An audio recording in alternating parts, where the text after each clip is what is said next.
हाँ भाई लोगों, देखिए अपने 16.2 तक की एक्सरसाइज कंप्लीट कर ली थी बेटा, और इस प्रायिकता चैप्टर के अंदर आज अपन ले रहे हैं 16.3, जिसमें अपन ले रहे हैं कि एक प्रतिदर्श समष्टि का विभाजन कैसे करें अपन।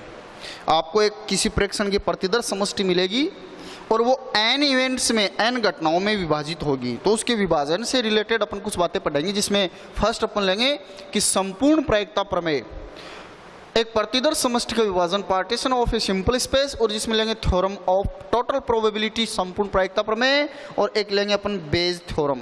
ठीक है, बेज थ्योरम यानी बेज प्रमेय, दो चीज यहाँ पढ़ेंगे। तो बेटा आप लोगों से उम्मीद है कि आपके जो भी फ्रेंड्स हैं आपने उनको भी बोला है, और जो भी 12th के स्टूडेंट हैं उन सबको बोलना, और आप लोग भी अपने इस YouTube चैनल को ज़्यादा से ज़्यादा सब्सक्राइब कर दो, ताकि इस पे आने वाली अब बहुत अच्छी अच्छी जो भी चीज़ें हैं वो आपको फटाफट मिलती रहे।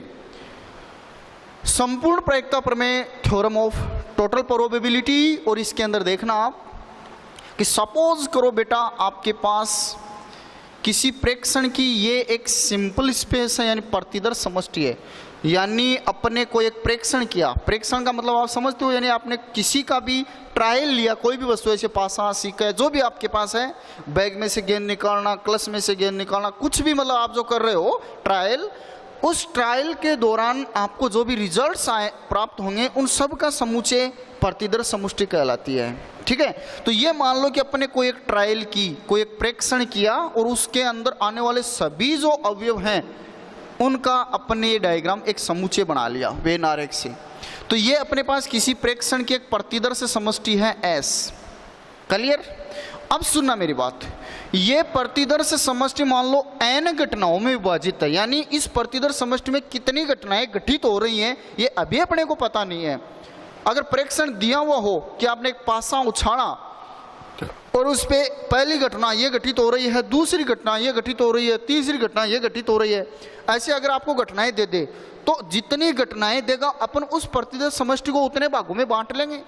तो यहां अपन ये सोच रहे हैं कि मान लो अपने पास में किसी प्रेक्षण की एक प्रतिदर्श समष्टि है और ये n घटनाओं में विभाजित है। First event, second event, third event, fourth, और ऐसे ही n इवेंट है।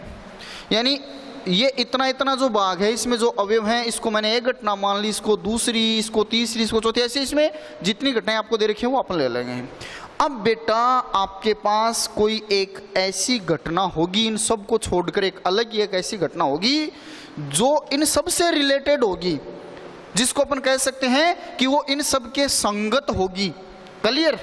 और उस घटना का नाम मैं ए ले लेता हूं, जो इन सब घटनाओं से रिलेटेड होगी उसका नाम बेटा मैं क्या ले लेता हूं, ए, कि मान लो वो घटना ए है।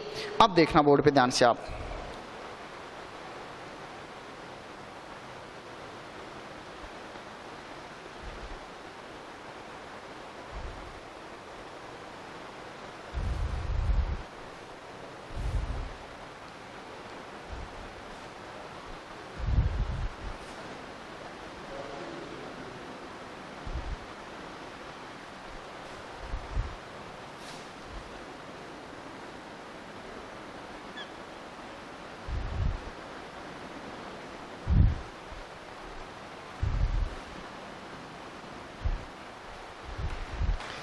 ये वो घटना जिसको अपन ए मान रहे हैं। क्लियर? कि इस रेड बॉक्स के अंदर, इस गोले के अंदर जो भी अवयव आ रहे हैं उनको अपन ए मान रहे हैं। ए, ये घटना ए है।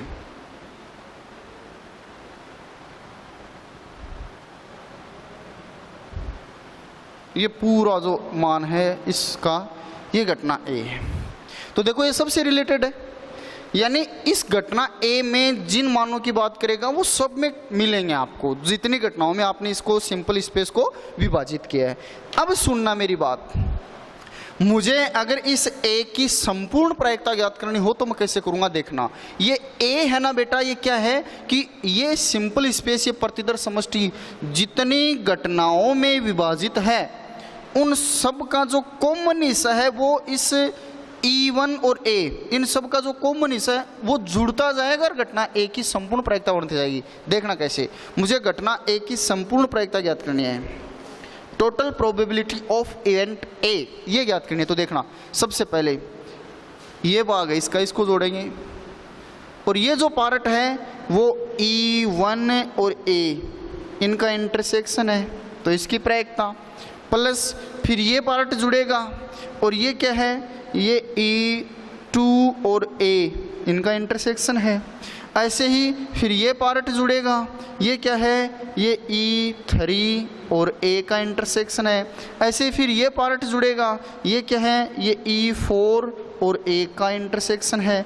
और ऐसे ही फिर इसमें और कोई घटनाएं होंगी तो उनका इंटरसेक्शन पार्ट जुड़ता जाएगा, EN इंटरसेक्शन A की प्रायिकता ऐसे हो जाएगा। इन सब को की जो प्रायिकता है उनको जोड़ने पर A की संपूर्ण प्रायिकता आ जाएगी। अब देखो मेरी बात सुनो, इंटरसेक्शन याद करो, E इंटरसेक्शन F की प्रायिकता के गुणन नियम में पढ़ी थी अपन ने, ठीक है।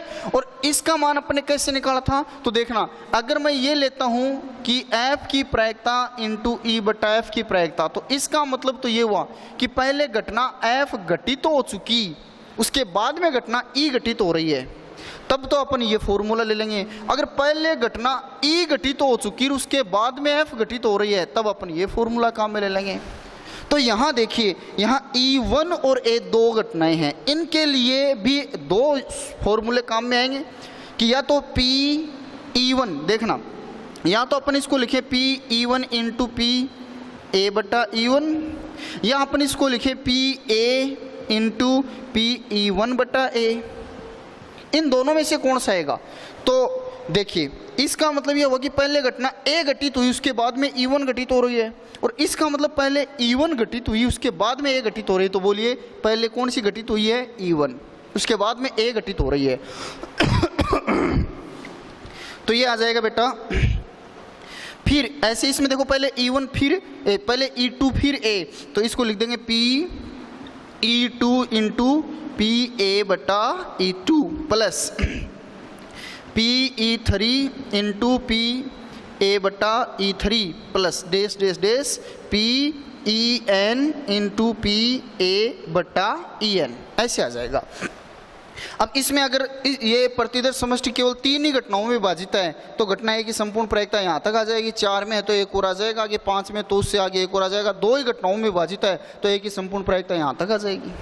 अब बात यह है कि बेज नाम का जो एक गणितज्ञ था बेटा, उसने अपना एक प्रमेय दिया है। उसने ये कहा कि अगर किसी प्रेक्षण की प्रतिदर्श समष्टि n घटनाओं में विभाजित है और उन सब के संगत कोई घटना A घटित हो रही है तो उसकी संपूर्ण प्रायिकता का ये प्रमेय देखकर उसने कहा कि अब अगर आपको ये बोल दिया जाए कि ये घटना A, इस बात की क्या प्रायिकता है कि ये घटना A E1 से घटित हुई है, हाँ, या फिर ये बोल दिया जाए कि घटना A घटित हो चुकी, तो अब E1 की प्रायिकता क्या है ये ज्ञात करो। जैसे सपोज करो आपको बोल दिया गया कि आपके पास एक कारखाना है जिसमें आप बोल्ट बना रहे हो, तो बोल्ट बनाना आपकी पूरी प्रतिदर्श समष्टि हो गई। अब उसमें आपको ये बोल दिया गया कि 25% बोल्ट मशीन ए पर बनते हैं, 35% बी पर बनते हैं और 40% सी पर बनते हैं।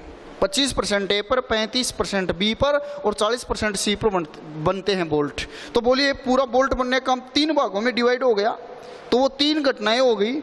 अब ये कहे कि हर मशीन पर बोल्ट खराब भी बनते हैं, तो बोल्ट खराब बनना उन सब के संगत घटना हो गई, सबसे रिलेटेड हो गई।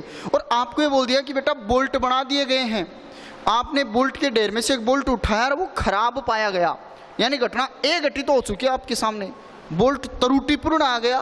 तो इस बात की क्या प्रायिकता कि मशीन A ने बनाया यानी E1 से घटित हुई है, मशीन B ने बनाया यानी E2 से घटित हुई है, ऐसे पूछ ले तो देखना कैसे ज्ञात करेंगे। यानी सीधी बात यह है कि घटना अगर A घटित हो चुकी, जो इन सब के संगत घटना है वो घटित हो चुकी, उसका पता आपको चल जाए तो ये E1 से हुई है या E2 से हुई है या E3 से, इसकी प्रायिकता कैसे ज्ञात करेंगे। तो देखना E1 बटा A सह प्रतिबंध प्रायिकता का फॉर्मूला लगाओ, E1 इंटरसेक्शन A यानी ऊपर तो दोनों के इंटरसेक्शन की प्रायिकता, बट्टा में जो घटना घटित हो चुकी उसकी प्रायिकता। इसके लिए आपको ये पता रहना चाहिए कि प्रतिदर समष्टि कितनी घटनाओं में विभाजित है। सपोज करो बेटा ये प्रतिदर समष्टि 3 घटनाओं में विभाजित है, और 3 घटनाओं में विभाजित है, तो E1 बट्टा A की प्रायिकता क्या होगी देखना बोर्ड पे। ऊपर तो E1 इंटरसेक्शन A की प्रायिकता, और E1 इंटरसेक्शन A की प्रायिकता को अपन क्या लिख रहे थे, E1 की प्रायिकता इंटू A बट्टा E1 की प्रायिकता बट्टा A की संपूर्ण प्रायिकता, और 3 घटनाओं में विभाजित है तो A की संपूर्ण प्रायिकता यहाँ तक होगी। तो इसका फॉर्मूला क्या बन जाएगा, E1 की प्रायिकता इंटू A बट्टा E1 की प्रायिकता प्लस E2 की प्रायिकता इंटू A बट्टा E2 की प्रायिकता प्लस E3 की प्रायिकता इंटू A बट्टा E3 की प्रायिकता। यानी जितनी घटनाओं में विभाजित है वो सारे मान नीचे आ जाएंगे, और जिससे रिलेटेड है ये घटना A वो ऊपर आ जाएगा। इस प्रमेय को बोला गया बेज प्रमेय,